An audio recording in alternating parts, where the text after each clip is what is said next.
by taking us back from Islam in Europe, right back to the dawn of Islam, to late antiquity and the Qur'an. And we're really delighted to have Professor Holger Zellentin with us today. He's the professor, please correct me if I get any of this wrong, Professor Holger is professor at the Religious Studies and Jewish Studies Department at Tübingen.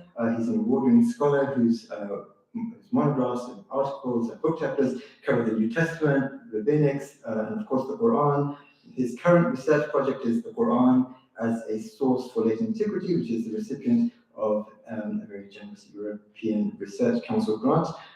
Is there any European scholars amongst us? We know how sought after those are. His latest book is Law Beyond Israel, from the Bible to the Qur'an. So I can think of no one more qualified and more exciting to listen to on this topic. So please join me in welcoming Professor Holger Zellentin.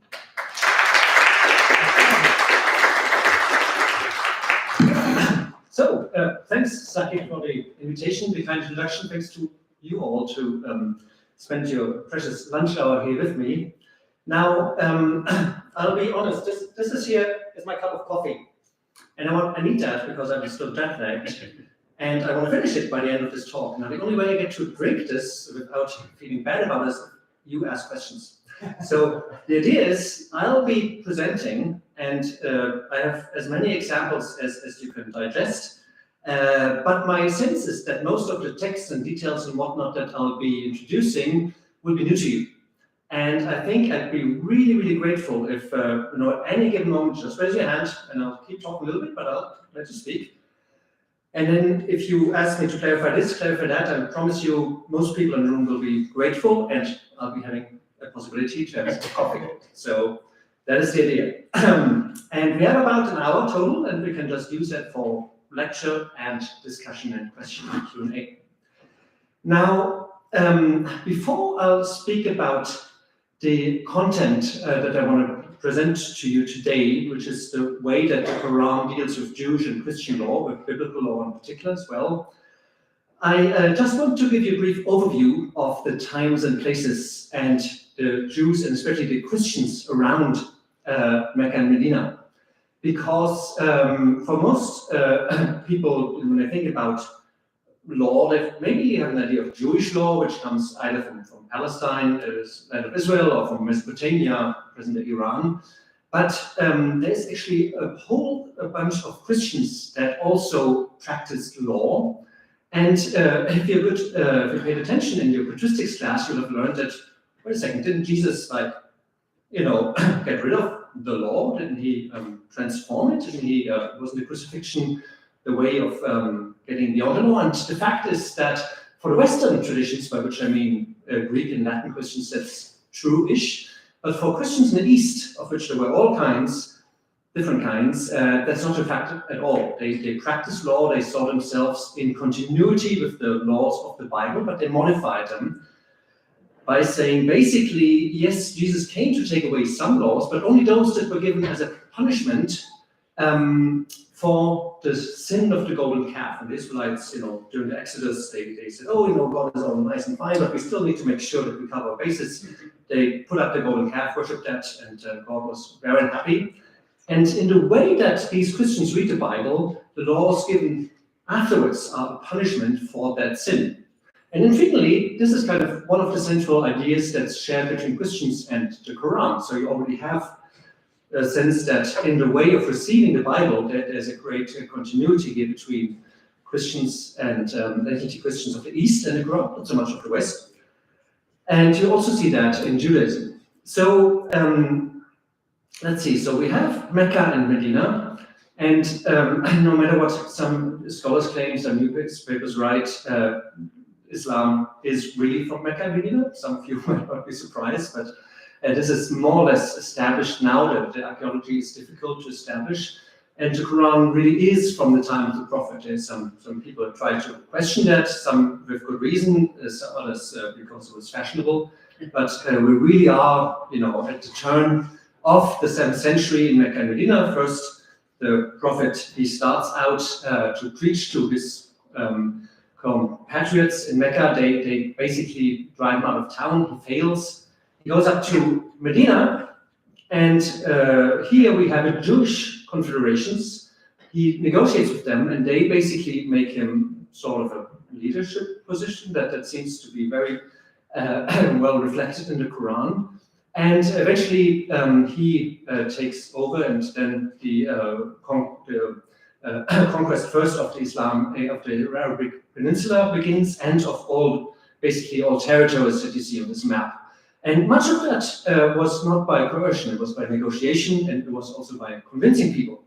Now, in order to convince somebody, you have to understand them, and you'll see that the way that the Quran deals with Jewish and Christian law would make sense to Jews and Christians, as you'll see. That's kind of my main point. I'm not trying to evaluate any of this, how convincing it would have been, but you can see that there's a lot of continuity. And if the Quran appeals to those Jews and Christians, it really has good reason to say, well, this is not so different from what you're used to. It's Reformation. I'm giving you the true version of what you followed anyways. And again, not to say that he's right or wrong, that's not my business as a historian, but to say that that's a reasonable proposition, and continuity is very specific, and it changes specific, and the Reformation of Jewish and Christian law is absolutely can be retraced, if you look properly. So, who was around? So down south, we have Ethiopia, a place called Aksum, which is now in Tigray, which is sadly ravaged by war.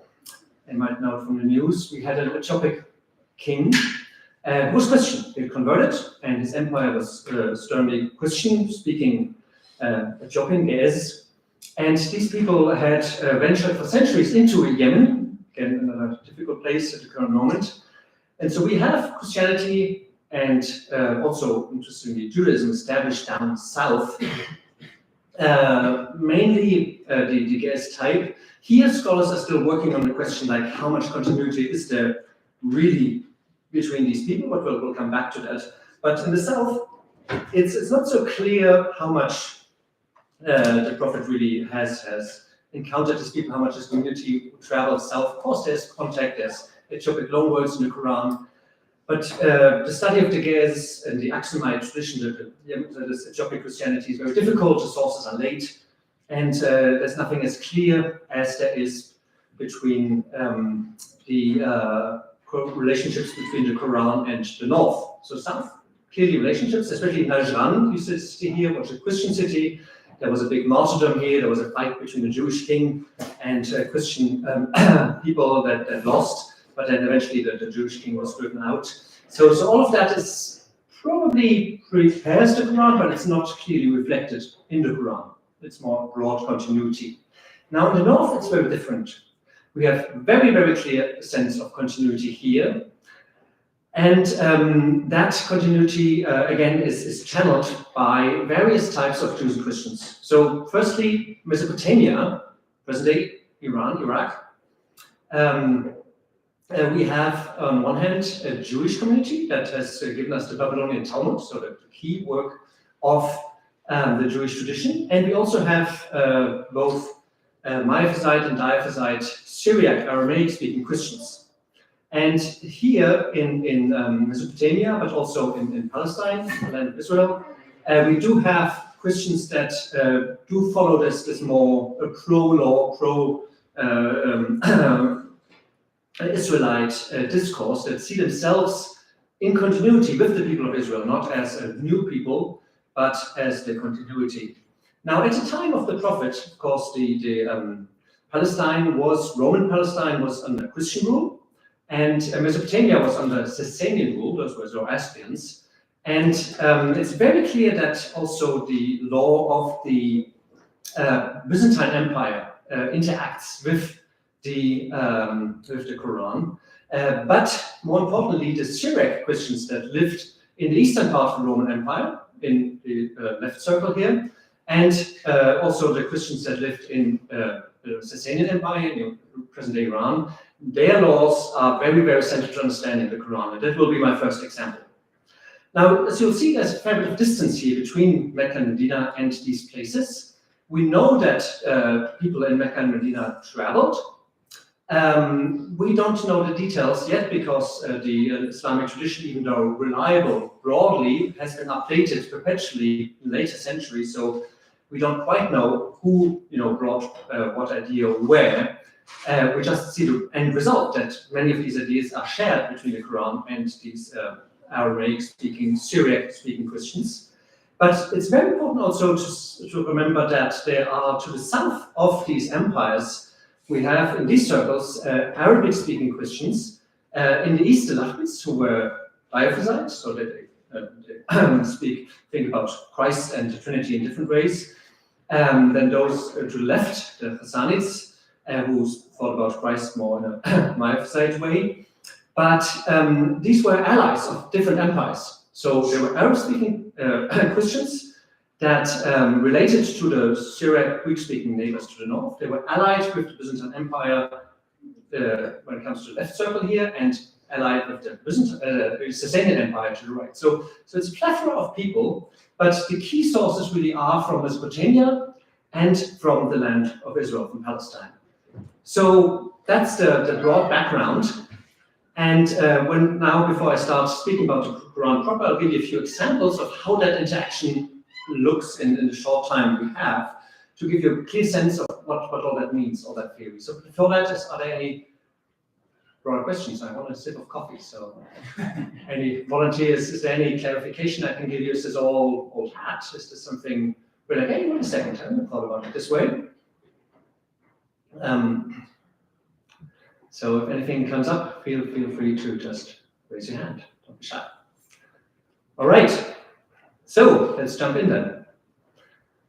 I'll give you 3 examples. If we get, if you keep following me for my questions, for my coffee, you'll regret it because I give all that more information and then it'll be an overload. But we'll see how far we get. I have prepared 3 examples. The first one is a surah on the veil. Right, we talked about the present day issue of the veiling in Islam in Europe and the US, and why it's a big deal. But we'll see that actually it's the veiling surah in the Quran shares much with these Syriac Aramaic-speaking Christians. The second example I absolutely want to get to is Quran and Judaism, a very famous example of how the Quran deals with rabbinic law and what that means. And it seems that the Quran actually understands part of rabbinic law much more in line with the Bible and not as much as a product of humans, as did Jews in its own time. They thought of the Bible in different ways than Jews now do, in Palestine at least. And then if we get to it, we'll go to the Bible, the Quran's relationship to the Hebrew Bible and the Justinian Code, which is a law code of the Byzantine Empire. We'll see how far we get with that. So let's begin with the first example of the veil. So first of all, please read with me. Those of you who know the Quran might know this surah. For the others, it's you should know it because this is kind of the key. There's another verse referring to the veiling, but this is kind of the main verse when it comes to the instruction for women to cover themselves, which has been understood as an instruction to veil. But it's interesting to look at the language specifically. So I'll give you a few of the Arabic terms as well, because they'll have an interesting relationship to the Aramaic terms of the Christian tradition. Tell the believing man, starts with man, not with women, that's the first thing, to cast down their looks and to guard their private parts. So basically it means be chaste, don't be flirting. That's what is casting down looks. It's like you're not checking out your unmarried or married in worse interlocutors. Guarding your private parts it's kind of, that's what it means. Like you go take a wee, be really careful, don't be exposing yourself willingly or unwillingly, which is a very well established trope also in the Hebrew Bible. Like you don't do that. That's of course normal for us now, but it's emphasizing that. And tell the believing women, here's the parallel, the men and the women, to cast down the looks, same language, to guard their private parts when they're out, for to the bathroom, and not to display their beauty. So this is directed only at women, except for what is outward. And let them draw their veils over their bosoms.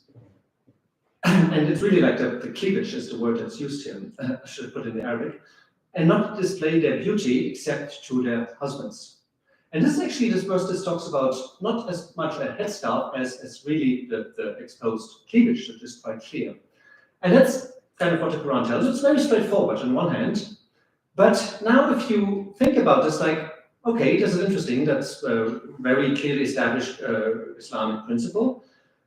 But how does it relate to Jews and Christians? Well, on the one hand, we know that in the late antique world, very many Jewish and Christian women were veiling. It was a common thing. And it was also a class thing. It was more upper class women that veiled themselves. Slave women were not required to, they could, of course.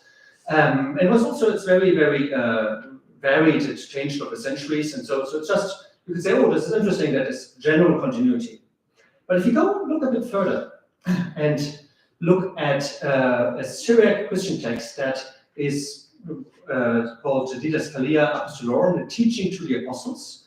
It's one of those Syriac texts where we get a sense of what law Christians should follow. And we get the following language here, and just look at the parallels. If you want to become a believing woman, so same emphasis on a believer, but using the female form, which parallels the Quran's address a little bit, tell the believing women. And then look at beauty in husbands. Be beautiful for your husband only. So again, the language is already on the opposite side. It's quite similar, but also different. And right, it's not. This is not a one-to-one copy or paste job. It's a commonly shared themes, and we can talk what that means in a moment. But first, let's go through the rest. So, if you want to become a believing woman, be beautiful for your husband only, meaning don't show off your beauty to outsiders if you're married. Veiling, well, we do have veils. When you walk in the street, cover your head with garments. So not cleavage as in the Quran, but very clearly head, the way that the Quran has been read. That because of your veil comes up here, well, beauty, your great beauty may be covered. So again, if you look at, just count the shared themes, you're saying, wait a second, this is quite interesting. There's a lot of stuff going on here, like address to believing women, talk about the husbands, the beauty, the garment, the veil, and walk being veiled. Well, what's missing? Of course, downcast looks, right? Not flirting, have downcast looks and walk being veiled. So, it doesn't take long to think that, hey, wait a second, this is interesting. There's so much shared here. How can this be? Is this coincidence? Well, I think not. It's just too much, right? So you don't come up with, especially the, all the veiling and the looking down on the husbands and the beauty. That's not. So we need a different explanation for that. And you could, of course, do something very biblical, or sort of something that's established in biblical studies, which say, oh, this must be the source of the Quran, right? Oh, the prophet, he took that and then he copied it. That's nonsense, I think. I think these texts, the way that they're represented in the Quran, they're clearly there. But what's represented is not so much the text as we have it transmitted in the Christian tradition. It is the embodied tradition. This is the way this was taught. And if you think, like just, if you walk out, please don't, get not stuff, but if you were to choose to walk out, and you probably remember, oh yeah, looking down, veiling, beauty, this and that. And you'd have a sense of what the Quran and this Christian tradition both want women, and in grace of the Quran, men to do. Now that's very interesting. And if you think the Quran itself is our best witness because it again and again emphasizes that it stands in continuity with the Jewish and Christian tradition. It says it has come to excuse my Arabic, to confirm or really establish what you have before you. So, and that refers to Jewish and Christian law. So the Quran is very explicit.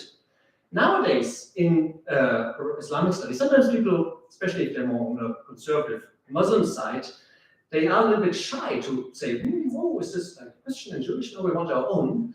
On the other hand, Jewish and Christian scholars have historically said, oh, the Quran, is a derivative, is like it's influenced by Jewish Christian. I think those two extremes are really not really helpful. Because if you just look at this one example, and if this were the only example, I would say, well, maybe, but we have got dozens and dozens and dozens of them, and I'll give you more. You can see that the Quran actually does stand in continuity with this little bit of Christian law, with many, many other bits, but it's also changing it. It's also sharing some of the language. So let's look at that a little bit more closely. So I already mentioned believing women. That's a term that easily translates between Aramaic, Syriac, and Arabic, the Quran. So Beheminuta, same root, different words, different languages, a bit like Spanish, Italian, that type of deal, but clearly the same root. And we have, of course, to talk about the husbands, Baal, which also is a Hebrew word. So we, if you see the last row here, be except to your husbands. So you have the same Baal root again used. So there's a little bit of language overlap, but there's also a lot of difference, right? Just because they're different languages. In the beauty in Arabic is zina, in Syriac is shufra. And again, you have the repetition, but it's clearly different terms, and you can't just, it's not a simple way of transferring it. And again, the terms for veils, they differ, the covering differs, and so on. So I think just as much as there is overlap, there is also a clear difference. And the biggest difference, of course, and this is when it comes to Reformation, is the one difference that the Didascalia is addressed to women alone. Right? There's no talk about the man having to lower the gaze. It's all on the ladies who have to make sure they're not being flirted with. Now the Quran comes in and says, wait a second, no, that's too easy, guys. You have to do your share. You can't just keep on, flirting. So it's interestingly more equitable in that sense. And that is actually a trend that the Quran again shares with Byzantine law. In the 6th century, Justinian, the emperor I mentioned, he and his wife, they were a very good leadership team, we would put it nowadays. And they made sure that things such as widows, the inheritance of widows, or the treatment of women, before the law, was rethought, because everybody, it was very patriarchal, sexist society in Arabia and in the Byzantine Empire. But they wanted to change that. So the arc really was towards more inclusiveness in both cases. And you can see that in the Roman law. And you can see that also here. This example is not a very strong one because, well, they just had men. Well, okay, could say that's just a coincidence. But we have many more examples where the Quran presents itself as more equitable vis-a-vis previous Islamic law, but also where it, when it comes to, say, marriage law or inheritance law, where it also goes above and beyond what was done in the Bible and also in Jewish law by being more equitable vis-a-vis women. Not parity, right? This is not modern, this is pre-modern, but the move towards more inclusiveness is absolutely there. And I have a question, yes, please. Are you saying that the Quran should be used in conjunction with the Bible and the Torah? Should it be used, you're asking, in conjunction? Yeah, are you saying it should be used in conjunction? Because people are falsely asserting that they're too dissimilar to be used in conjunction with one another? Okay, now that's an excellent question, and all excellent questions are questions to which I don't have a good answer, but I'll give you an answer nonetheless. So, the Quran is very adamant about the eternal validity of the Hebrew Bible. Very clear about that, with the exception of the laws given after the Golden Calf, as I mentioned earlier. So there's a bit of reformation already there, but it says not that the Bible has to be kept.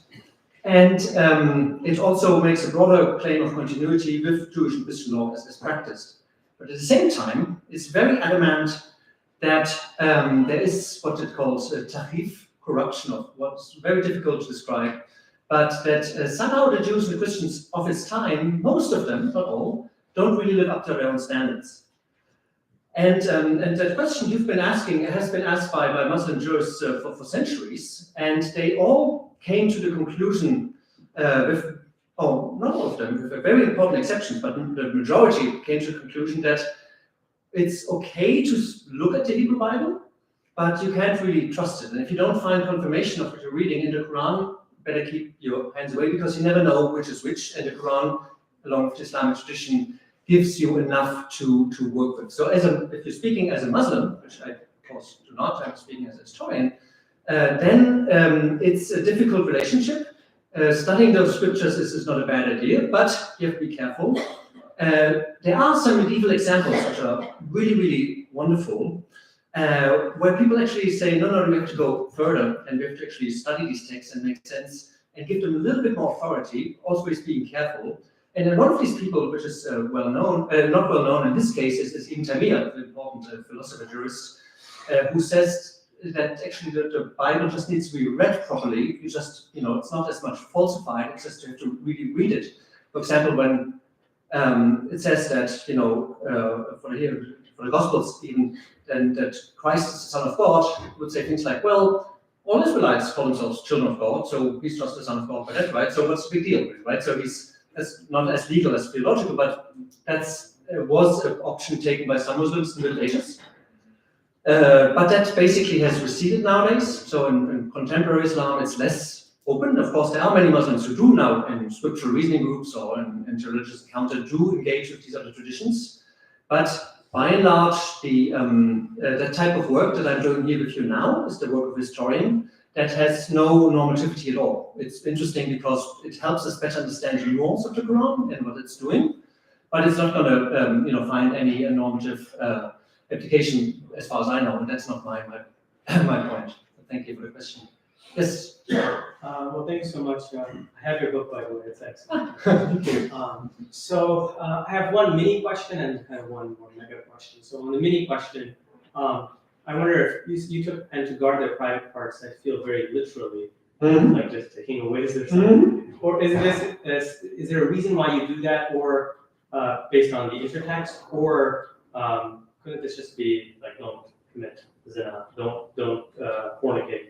That's how I understood all it. And then my other question, which is more of a macro question, is so I find this very exciting when you find a text where it matches up. And the reason why I'm asking, I'll tell you later, because I also found a text similar that I got really excited about. But then I kind of look at the time frame, and so this text is what, 3rd century? Well, it starts in the 3rd century. Okay, long answer in a moment, yes, but. So how do we decide?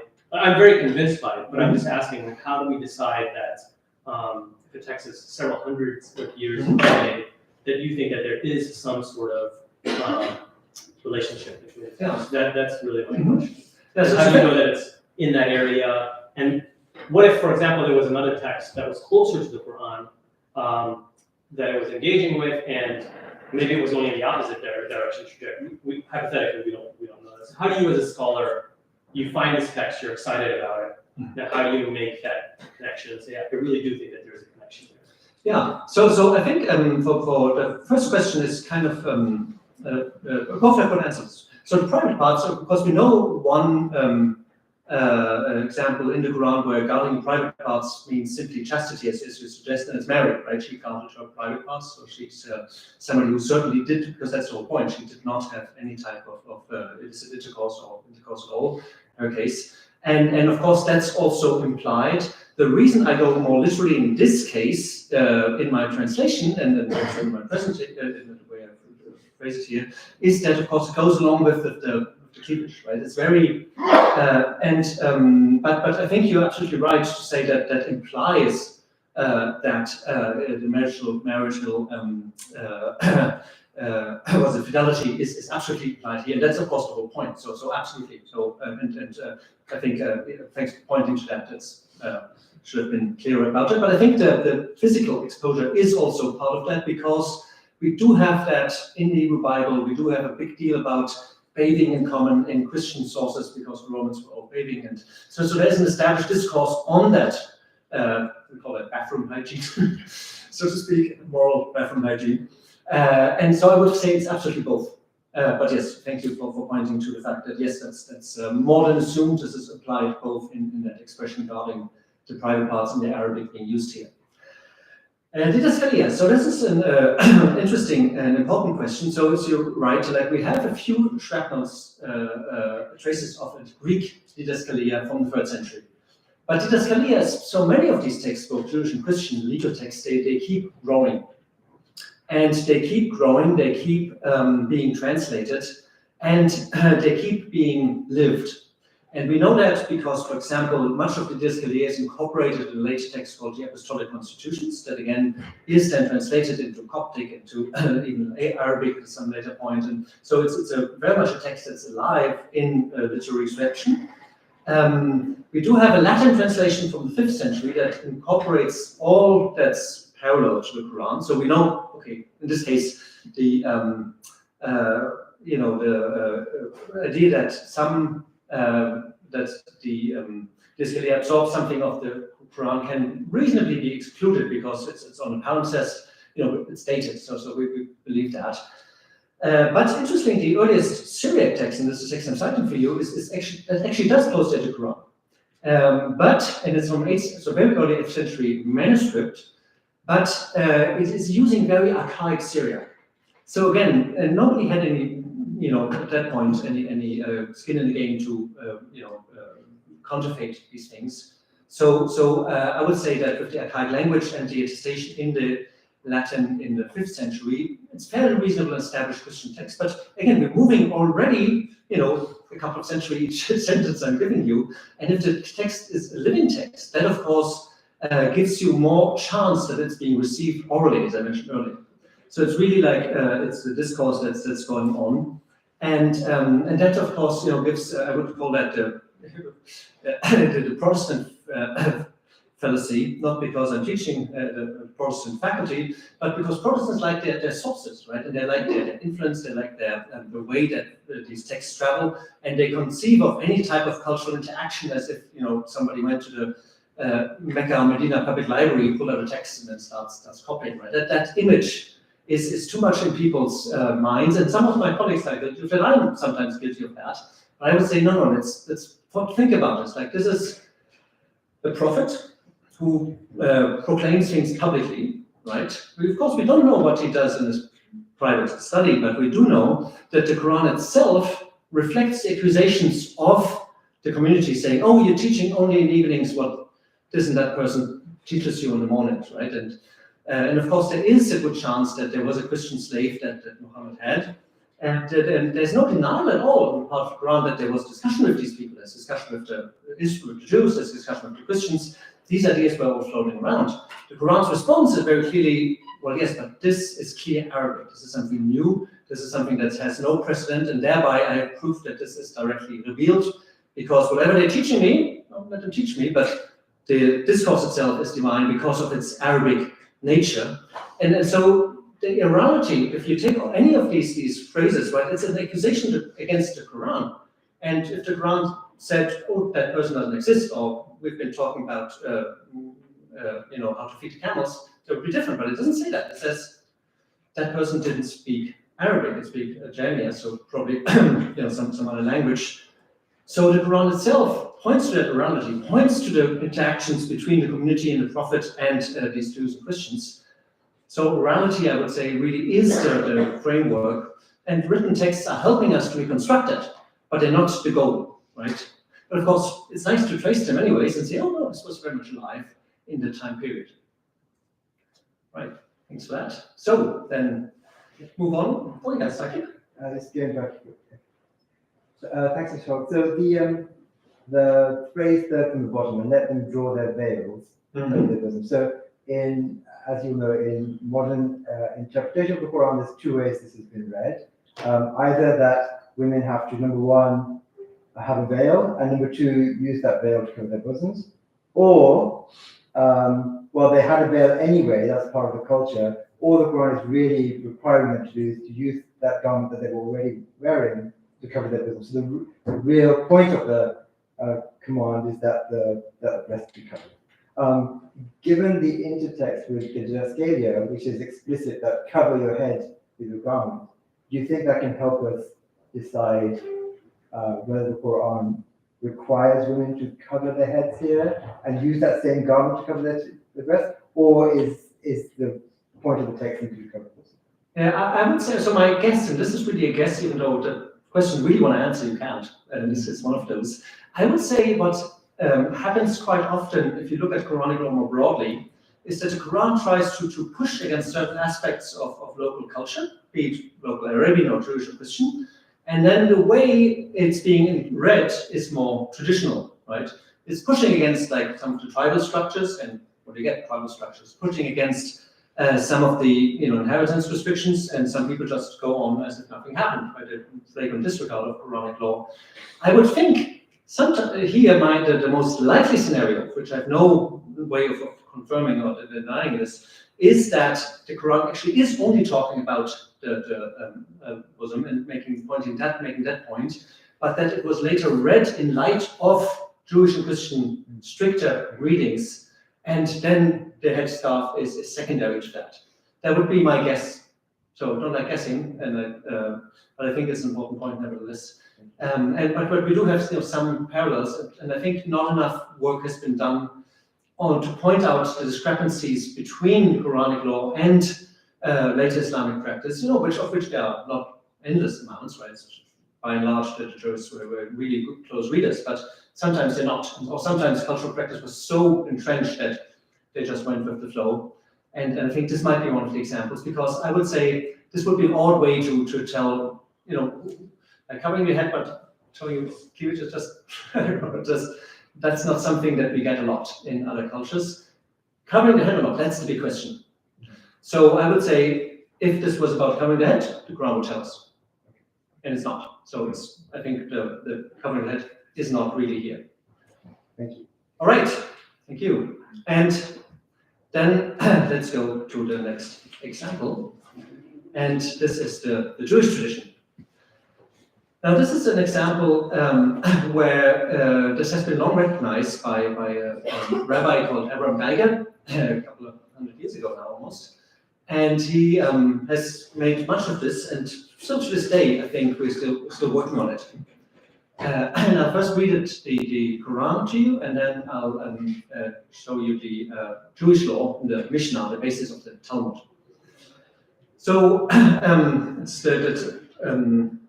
it talks about the murder of Cain and Abel, the primordial prayer of Horus, and the first murder in the history of humankind. And then we get the instructions in the Quran. That is why this is the divine we of the Quran, have written katabna, or decreed. Katabna doesn't necessarily have to mean writing it physically, it can also just mean a decree. We have written for the sons of Israel, or children of Israel, but mostly the people hearing seems to be male, so you can translate either, usually to children of Israel, that whoever kills a soul, so whoever kills somebody, and then there's an exception, without that person being guilty of manslaughter or corruption on earth. So if you kill a killer, or somebody who does corruption on earth, which is any crime that is so fundamental that it's almost feels like undoing God's creation. Like it's those fundamental crimes. So those people, killing those is different. That's the legal exception.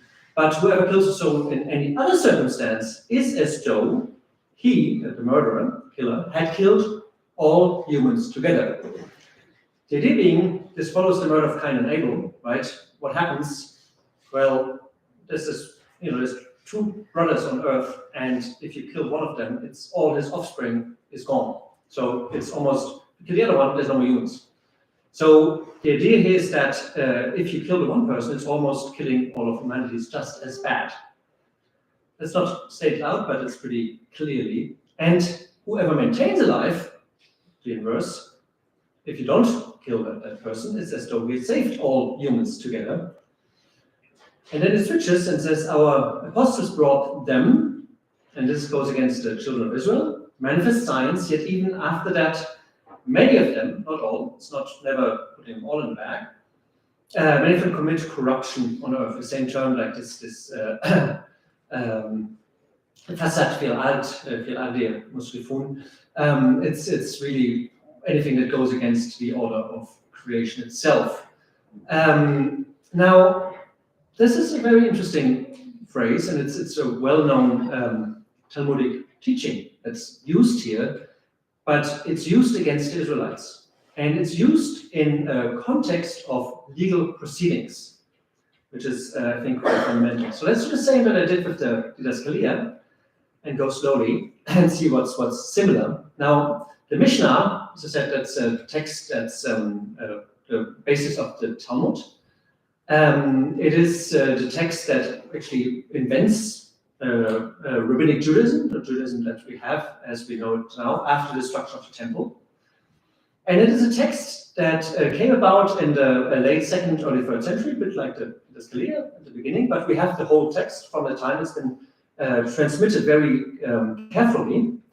And what's very interesting about this text is that even though if you read the text itself, it's clearly a text produced by rabbis. Rabbis basically saying this, saying that, disagreeing, agreeing, and it has no claim to divine authorship.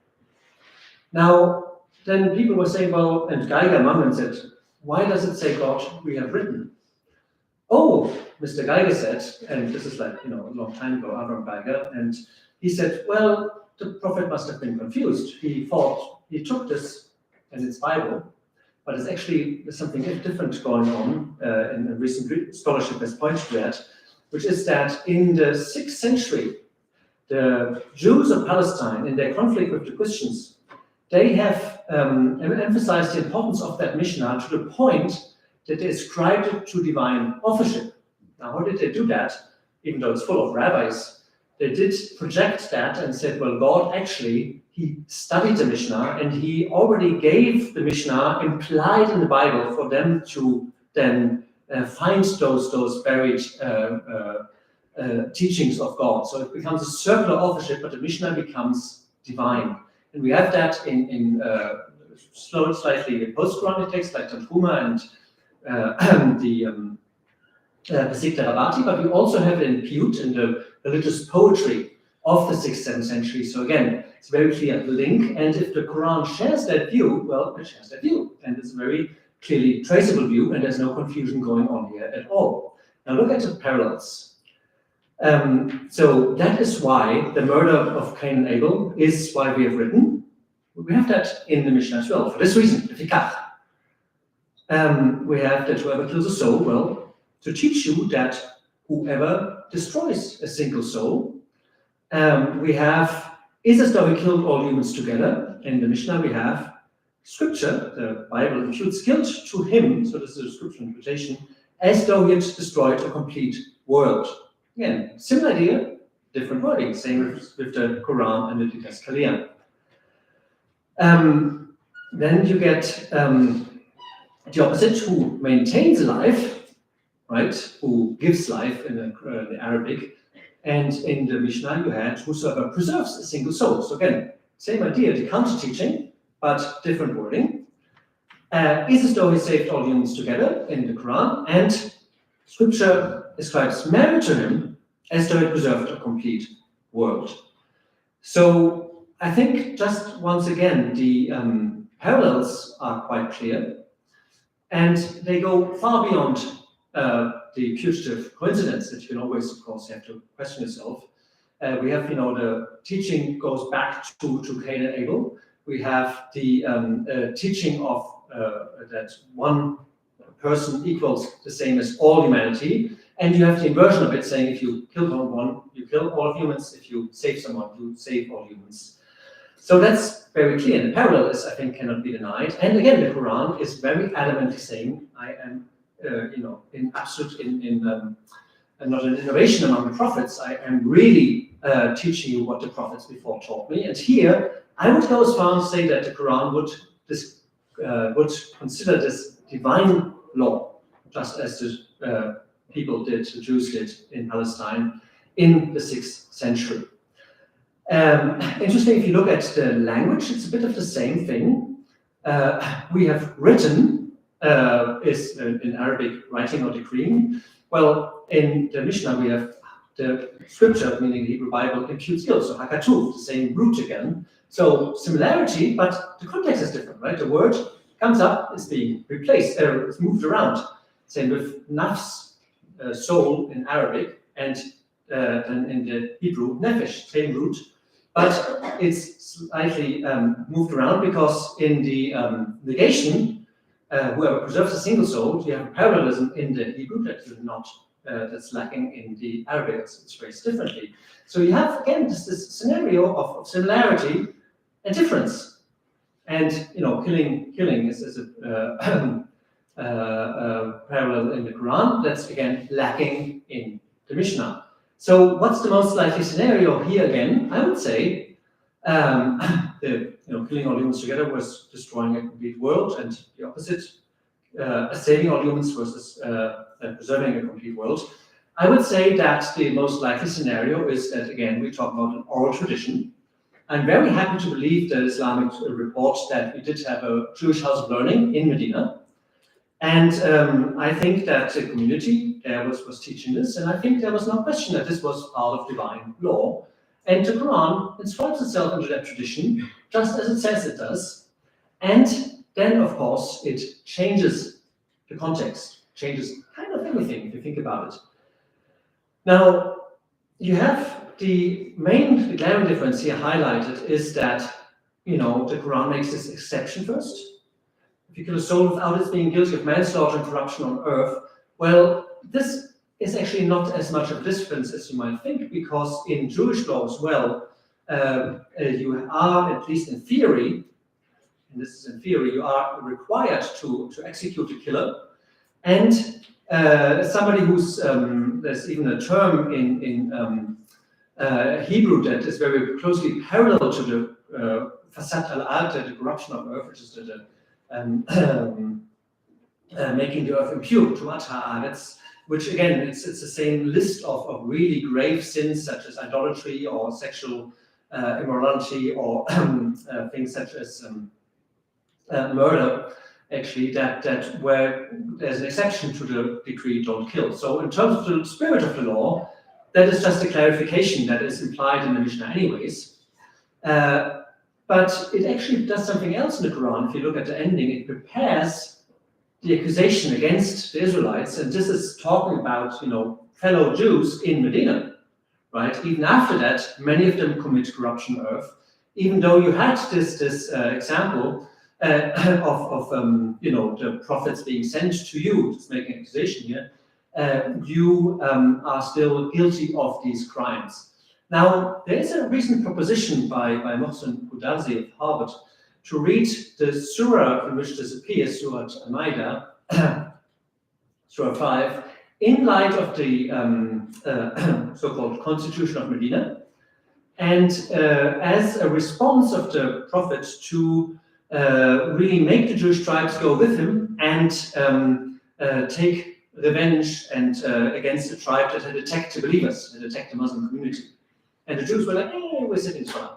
Even though they had a treaty, they couldn't be bothered. So, and in Gudazi's reading, this is actually part of a broader discourse that gets the Jews to the Jews of Medina, the allied tribes, not all of them were allied, but the allied tribes, to really respond and fulfill their treaty and also exact what do you call it? The kisas, it's English, retribution, and like an eye for an eye type of retribution, and go against and then go along with the Muslims to punish the invaders. And the Jews couldn't be bothered. So this is Godard's interpretation. I think that has much to offer. It needs to be really scrutinized more. But if that's the context, then it's even more interesting, because in the Mishnah, there's big difference here. The context of this teaching on the story of Cain and Abel is a judicial one, but a different one. It is what you tell a witness in a capital case to do before he passes judgment. So if you convict somebody to be killed, then actually you have to really, really think hard.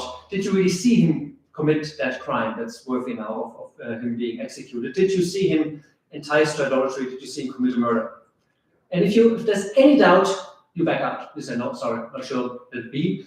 Because if you send that person to the gallows, you're killing the whole world. That's the teaching of the Mishnah. Now, the Quran does something very different with this. And it says, wait a second, there's something else that's going on here. This is also a judicial context. It goes on, it segues into the teaching on how to, the Quran actually, what the Quran teaches about criminal law, like what you do with somebody who wages war against the Prophet or is guilty of any of those sins, such as murder, sexual immorality, and so on, fasad, fear out.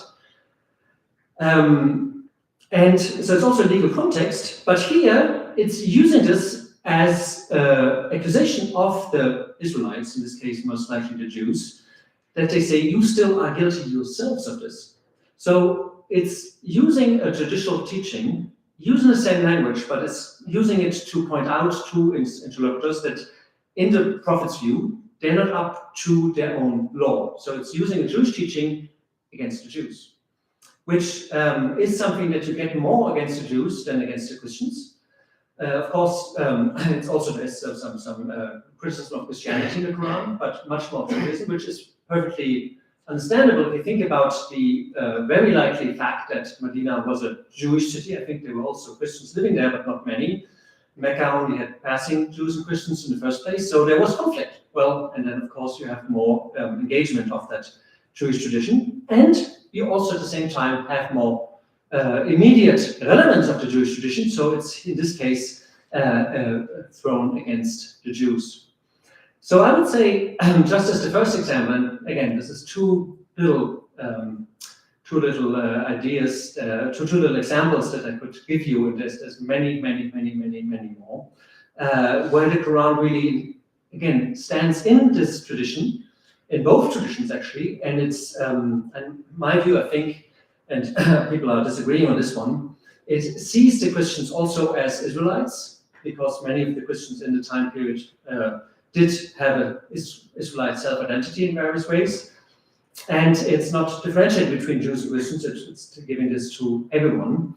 But of course, it does differentiate when it comes to Jesus, and it differentiates between details of the law, and here it's really the Jews that it's addressing.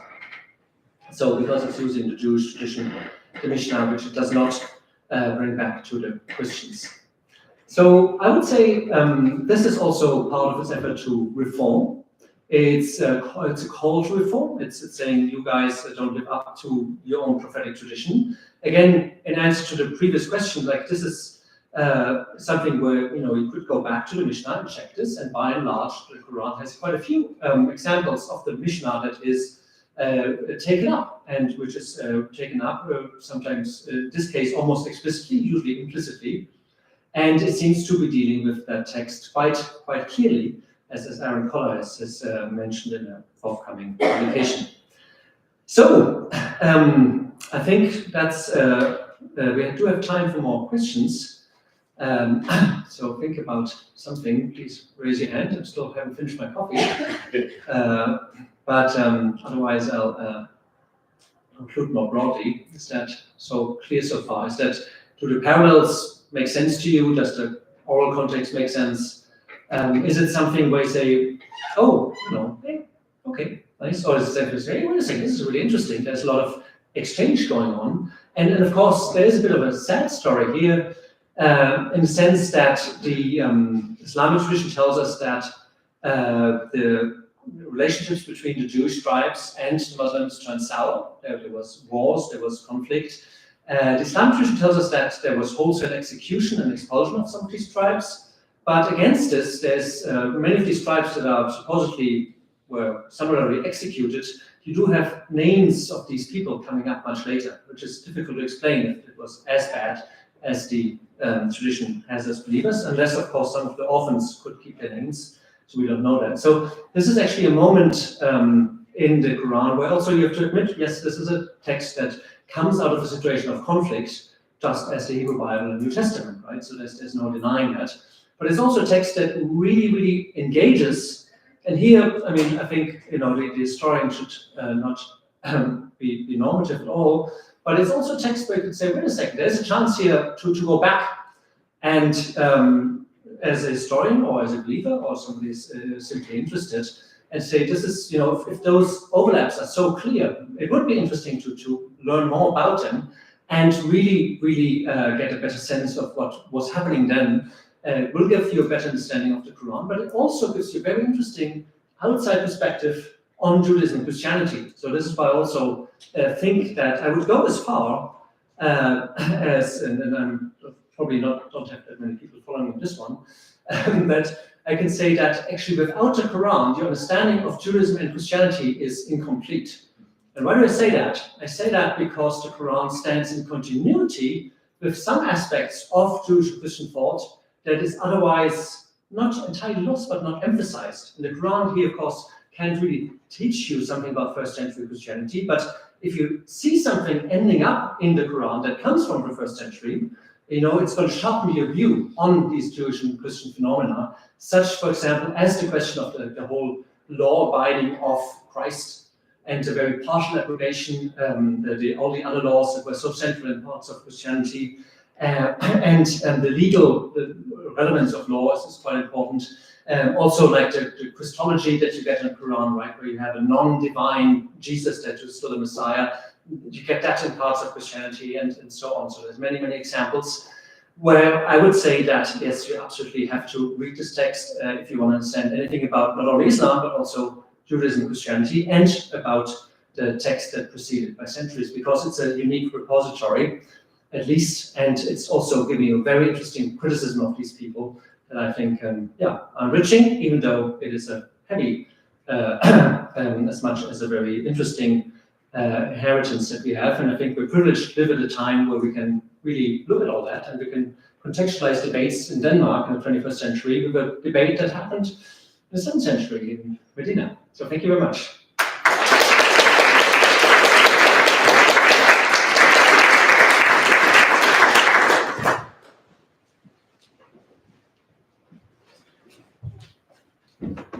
Thank you so much, Professor Zellentin. That's lunch. We're going to disprove this notion that there's no such thing as a free lunch. There's free lunch.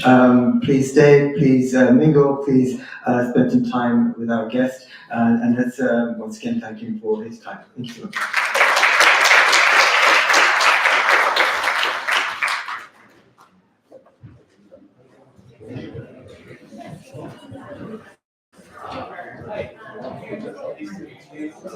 Yeah.